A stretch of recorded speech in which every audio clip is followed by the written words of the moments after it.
Hi, everyone. Welcome to Radical Age Reversal. I'm Carrie Donegan, and we are in the book Eat to Beat Your Diet. Let's dive into this chapter. We're going to cover three really important things today. First and foremost, we are starting with how shedding your fat actually matters. And so, it's more than beyond looks. So, let's talk about the real truth behind what shedding fat can do for you. Number two, we're going to talk about brown fat and how to turn it on. We've talked a lot about why it's important that it's the good fat, but how do you get it to work for you? And thirdly, we're going to talk about some really important foods and essential oils that you can use to turn on this brown fat. So let's dive into today's chapter. He starts off by saying, shedding fat helps you reset your metabolism and reclaim your health. So remember, we had just talked about the fact that all metabolism is actually the same in every human being at every age, sex, gender, none of it matters. It doesn't really matter even what your ethnicity or your genetics are. Everybody's metabolism is the same. Some of us have well working metabolisms and others have broken metabolisms. So, how do we fix our metabolism? That is really what we want to get back to. So, he talks a little bit about things that people do. So, I wanted to just mention them in case this is you, if you've tried any of these things. I know I've tried a lot of different things in my life. Nothing, no intervention, but certainly a lot of different diets, a lot of different supplements. But he talks about some things that are a little bit more serious, like liposuction or bariatric surgery, lap band surgery, prescription weight loss drugs. And so, what he says is all of them carry significant risks. None of them will bring your metabolism back into balance. If you don't also, ready, eat the right amounts of healthy food. Now, can we just talk about two parts of that sentence? One is healthy food, the second is amounts. And so, even if you're eating really, really healthy food, and I noticed that this has happened to me in my lifetime, you can still knock your metabolism off track by just eating too much of a good thing. So, let's just talk a little bit about these things in case they're in your mind and you're thinking, maybe this is something I want to try. So, liposuction removes harmless subcutaneous fat, but leaves all the health threatening visceral fat right where it is. So, just remember the fat that we try to get rid of all the time is actually not the most dangerous fat. The most dangerous fat is the fat we can't see, the visceral fat that hides around our organs. And so, even if you reduce the size of your body, it's not taking away the health dangers. So, I think that's really important because I just thought fat was fat and it's not. Bariatric surgery makes it harder to overeat by reducing the size of your stomach or by cinching it to make it smaller. But this interferes with important hormones that are released by your stomach.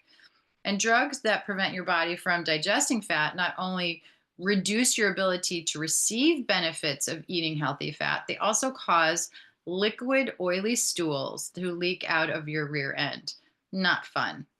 Other medications used to treat obesity block your appetite or make you feel prematurely full, taking all the joy out of food. I know I hear that a lot from people who are on the semaglutide medications that they just aren't excited about food anymore, which is a critical part of our humanity and our ability to stay alive. So we don't really want to break that.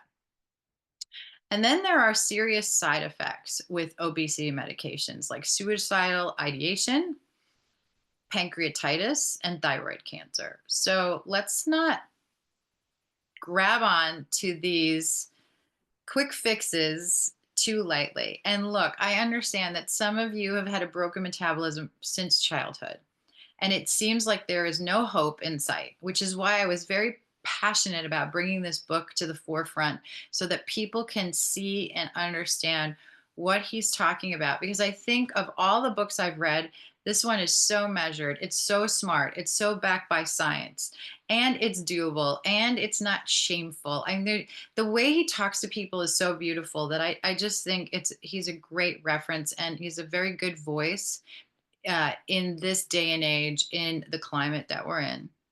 All right, so let's move on to the fun stuff, which is let's talk about brown fat and why brown is the color of healthy, which is the title of today's episode. So here's the cool thing, everyone has brown fat. All right, so you can't see it, but one of the things I like to do is to live in a place of gratitude. So I want all of us, and look, you don't have to do this anywhere where people are listening to you and think that you're crazy, but I want you to actually say out loud to your body, body, I love you. And I know you work the way you're supposed to. And if you're not working the way you are supposed to, give me signals, give me signs that I can act in a way that I can actually turn on the mechanisms, the brown fat mechanisms to heal my metabolism. Talk to your body in a way that you are connecting with your body, that your body isn't some other thing and you are a second thing, right? You are your body, but you have to be connected to your body. You have to know how it works, how it feels, what's too much, what's too little, understanding moderation. And at every moment of the process of eating, preparing foods, cleaning up foods, shopping for foods, if you plant a garden, growing your own foods, that there's moments of gratitude along the way. Maybe you're grateful for the food you're eating. Maybe you're grateful to the people who have prepared it.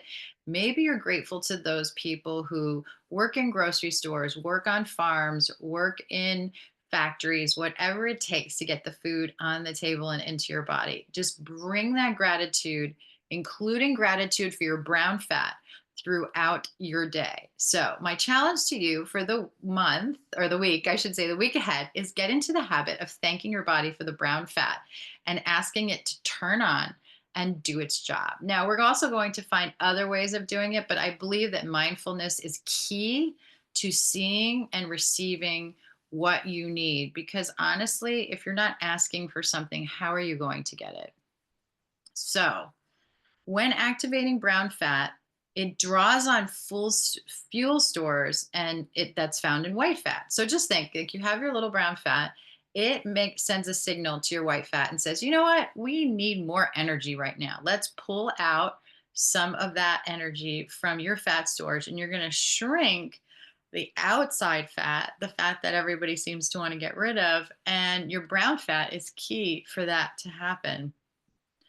So, researchers estimate that by activating your brown fat, you can burn energy equivalent to 9 pounds of adipose or squishy tissue over the course of a year.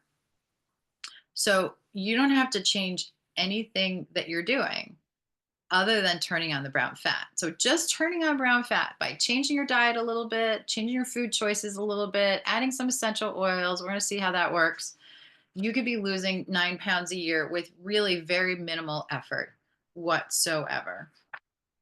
So he says in 2009, Boston endocrinologist Ronald Kahn and his colleagues at Harvard Medical School made a startling and pioneering They found brown fat and lots of it in adults. Okay, so up until 2009, we thought that brown fat only occurred in animals during hibernation. But the truth is, we have it too, which is so exciting.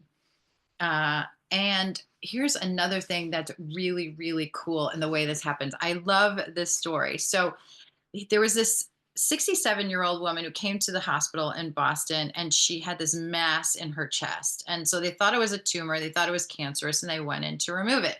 When they removed it, they realized it was benign. It was actually this giant ball of brown fat, which I think is so crazy.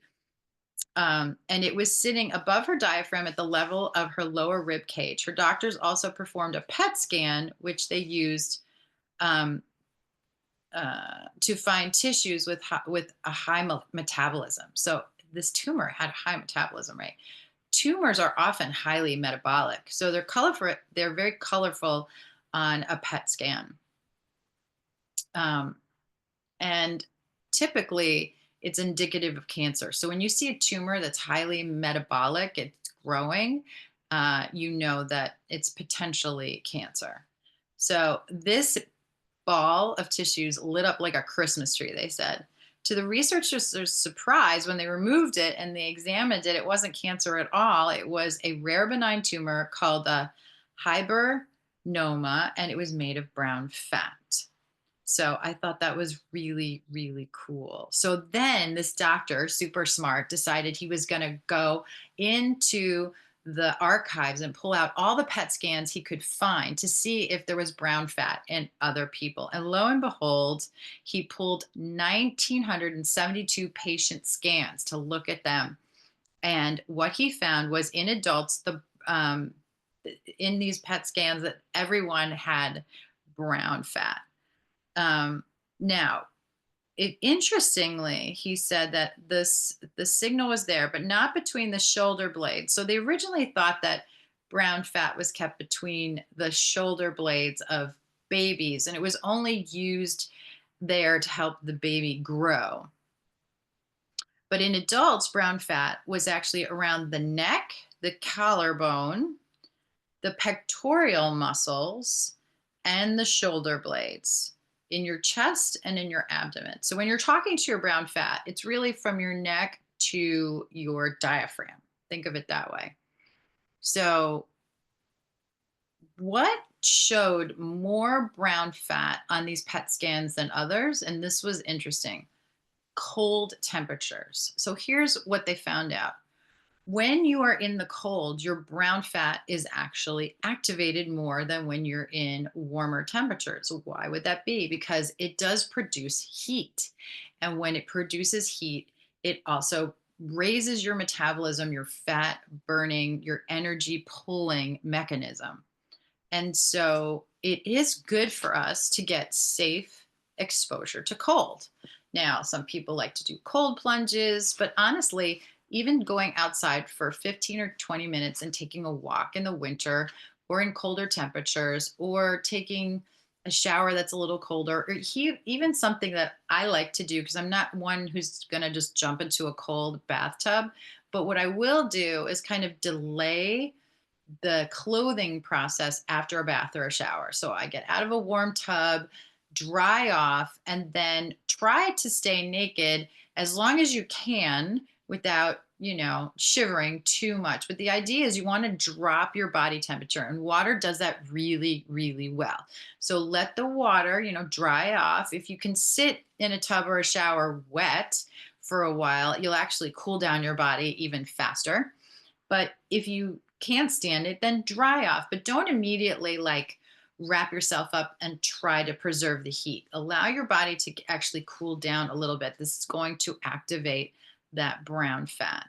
So they found out in the 1980s in Finland that where outdoor workers such as lumberjacks, painters, farmers, they had more brown fat than people who gained their livelihood from indoors. So I thought that was pretty cool. The connection between human brown fat activation and cold temperatures was also demonstrated at the Maastricht University Medical Center in the Netherlands. Their research examined 24 subjects between the ages of 18 and 32 at both normal room temperatures of 22 degrees Celsius and a chilling 16 degrees Celsius. Brown fat was not visible in the subjects when they were scanned at normal temperatures, but in the cold room, their brown adipose tissue lit up 96% of the subjects. So I thought that was really, really cool. And in Finland, at the University of Göteborg in Sweden, they confirmed that cold exposure increased brown fat signaling by 15-fold compared to room temperature. Interestingly, individuals who have lean build are able to mount more robust brown fat signals than people who are obese. So here's what I want you to imagine. The brown fat is going to tell your, I'm going to call it white fat or adipose tissue, to start burning. Okay, so if we're overweight and we want to shed pounds, we really need to activate that brown fat. But we have to keep in mind that the rate at which white fat is going to be burned, which is what we want to do, is going to be slower than even bodies of thin people. Why is that? Just imagine that you are carrying something really, really heavy, right? And you have to walk up a hill. So doing that is going to be slower than if you were going to walk up the hill without the burden of the load, right? So it's the same thing on the brown fat. The brown fat seems to be more easily activated in people. And I know you're sitting here thinking, but that's not fair. I want my brown fat to burn my white fat. Yes, we know that. And we're going to do that. And we're going to get you there. But you have to give yourself some time and patience because you have to remember that your brown fat is going to work more slowly if you are overweight than if you are a normal weight or even thin. Okay. So the rate at which it can start to burn that white fat is going to start out slower and then it's going to build momentum as you burn that fat. Okay. So I just want to show you that on page 78, he does have a picture that shows, see those brown sections? That is brown fat. So that'll give you an idea of where your brown fat is. And again, I want you to talk to that brown fat. Okay. I want you to know it's there, right? Like just like when people, say the Pledge of Allegiance and they put their hand over their heart, or they pray and they hold their hands close to their chest, right? Or if you show love to someone, you cross your arms over your heart, right? You are connecting with your heart, something that you are very, very aware of, right? We we didn't even know we had brown fat. So now you know. And when when you know more, you do better, right? Right? You know better, you do better. So I want you to really, really connect with your brown fat. I want you to appreciate it. I want you to love it. I want you to tap into it. And again, we're going to go to foods soon and we're going to go to essential oils that are really, really going to help with this. So let's talk about what other things besides chilly temperatures can turn this on. Okay, so there is something. So I'm going to introduce a little bit of science here. Okay, there are other ways besides cold temperatures to get the brain to release norepinephrine. Okay, so let's go back. Sorry, I didn't introduce this yet. So here are the cellular steps that activate brown fat. Okay, so just understand the pathway. Chilly temperatures trigger the brain to release a chemical signal called norepinephrine, which mobilizes the body for action. Norepinephrine is both a neurotransmitter and a hormone, which means it can turn on nerves and other tissues like brown fat. When it's released into your bloodstream, the norepinephrine activates the switch called the beta 3 andronet and adrenergenic ad, adrenergenic receptor that is present in the cells of your brown fat. When this switch is turned on, brown fat fires up its fat burning engine. Okay, so norepinephrine, nora, I think it's norepinephrine. Norepinephrine. If I'm wrong, I'm going to look it up. I will correct it next week. Norepinephrine is a neurotransmitter and a hormone. Okay, it's the thing your brain releases to get that brown fat to work. Okay, so what else could we do to turn on the norepinephrine? Let's take a look. Okay, there is a pharmaceutical that can do that. So it's good to know that. So in his research as food is medicine, it often starts out looking at what drug developers have discovered. So what he found out is that there's a pharmaceutical called mirabegaron, and it is designated to treat an overactive bladder. But what they found out is when it tames the bladder, it triggers the B3 androgenic receptor, which is the same one that activates brown fat. So, research at the Joslin Diabetes Center in Boston saw an opportunity to test mirabegron to see if it could turn on brown fat.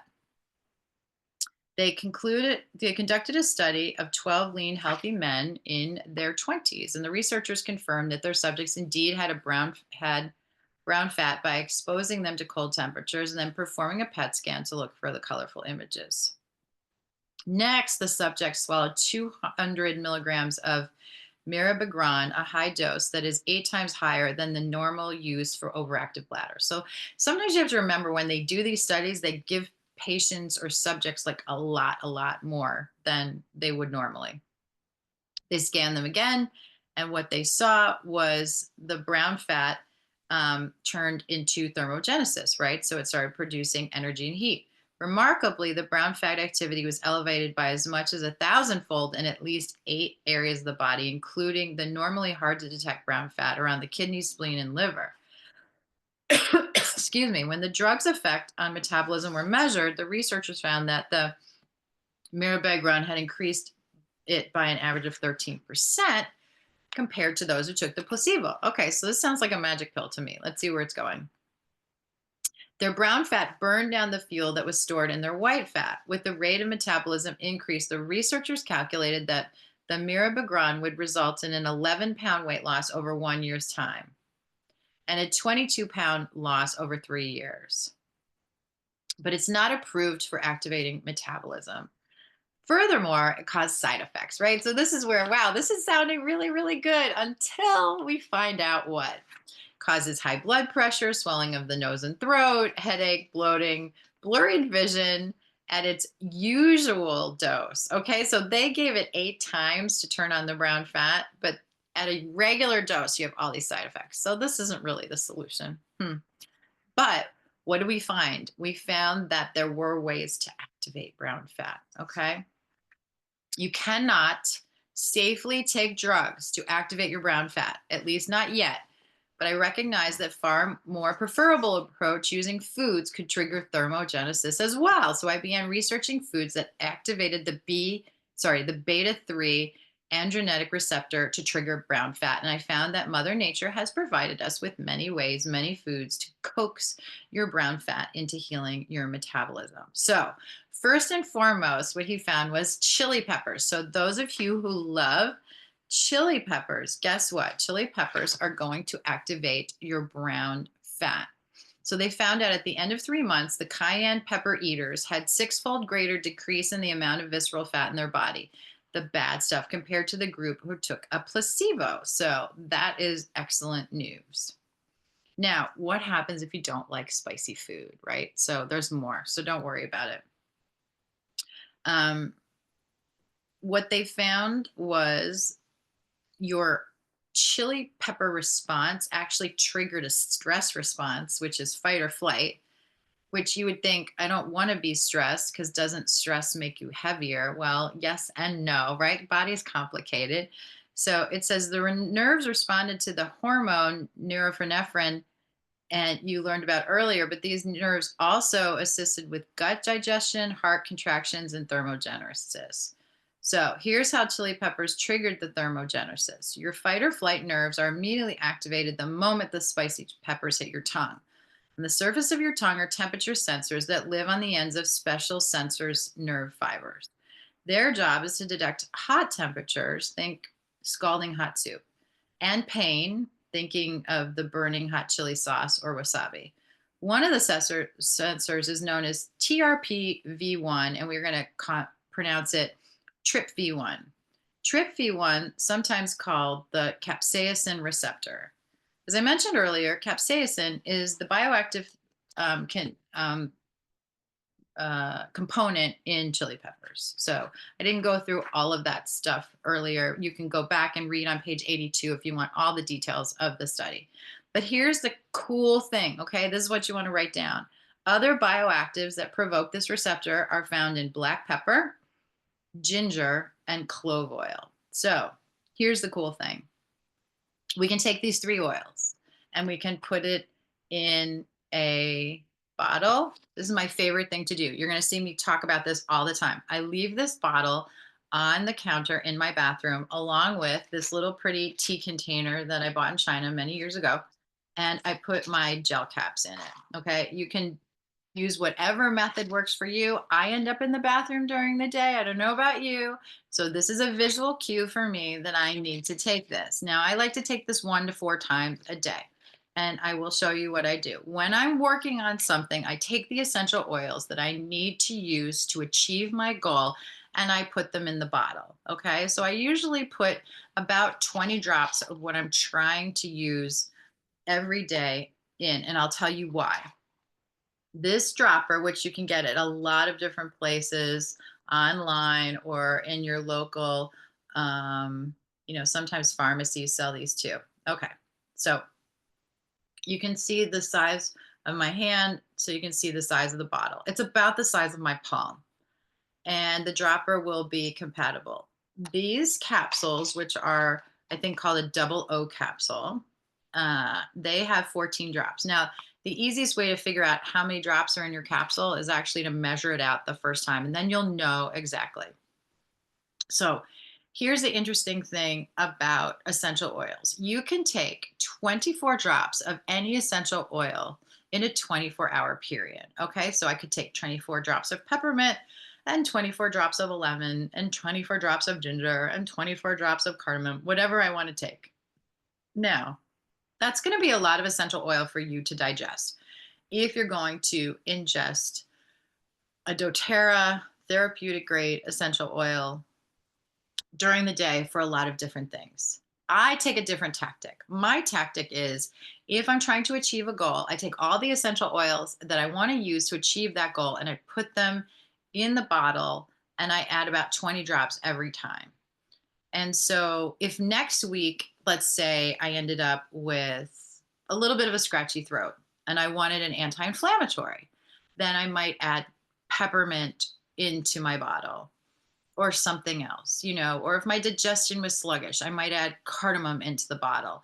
Or if I wanted to do a little detox, I would add some citrus into the bottle. So you see what I'm saying? So I'm constantly adding oils into this bottle. But the cool thing is, all I have to do is take the dropper, and this will actually fill up this capsule to the top. How cool is that? So they're perfectly matched, this size bottle and this size capsule. This is 14 drops because I said before I have measured it out. And so whatever I'm trying to achieve is now in this little mixture. And if I want to add, now you can see I have a little space here. I'll probably wait a week so that if I want to add more things. But in here, I have added 20 drops of black pepper, 20 drops of ginger, and 20 drops of clove oil because I am trying to experiment with really, really activating my brown fat. Okay, for energy purposes, that's part of it, for proper metabolism purposes, and for proper amounts of fat on my body. There's also beyond spicy food. So spicy food is not going to be the only thing that's going to turn on brown fat. We also know that there are other foods. So for example, and you can write down these foods. Ready? Blueberries, cranberries, grapes, and peanuts. Peanuts get a bad name, but peanuts actually turn on your brown fat. So don't get them in seed oils. Try to get them, either dry roasted, or you can eat them. I think you can eat peanuts raw. I'm not sure. I have to look that up. I never do. I'm kind of a dry roasted kind of person. I know people love raw nuts and they're probably much better for me, but that's where I am on this journey. Soybeans, also really good. And what else? Green tea. We also have apples, cherries, lemons. And let's see, what else is he recommending? Peppermint. Okay, so the oils I want to recommend to you today are going to be ginger, black pepper, and clove. Those are in the spicy category. And now we have lemon, peppermint, and turmeric. Okay, so another one. So peppermint has been shown to increase brown fat burning and reduce weight gain. Spices like turmeric also activate brown fat. And it says turmeric also has a cool trick up its sleeve. It can turn white fat into beige fat, which is a less harmful form of fat that's not quite white, but not quite brown. I was like, okay, wow, the body is so cool. And that is how we turn on our brown fat metabolism. Oops, I just dropped all my capsules on the floor. Now I know what I'm going to be doing after the show, besides taking my capsule. So I do want to take the capsule in front of you so you know that I'm not crazy. Oops. Sorry, I had to get my tea. So you see, that's the capsule. I'm not fooling you. And I try to do this 4 times a day. Now, start slowly, You can always start with half a capsule. You can start with a few drops. But the idea is to get these essential oils into your day if you want to heal your metabolism and activate brown fat. All right. So here's to breaking the limits of age and living each day with vitality. Keep thriving and see you next time on Radical Age Reversal.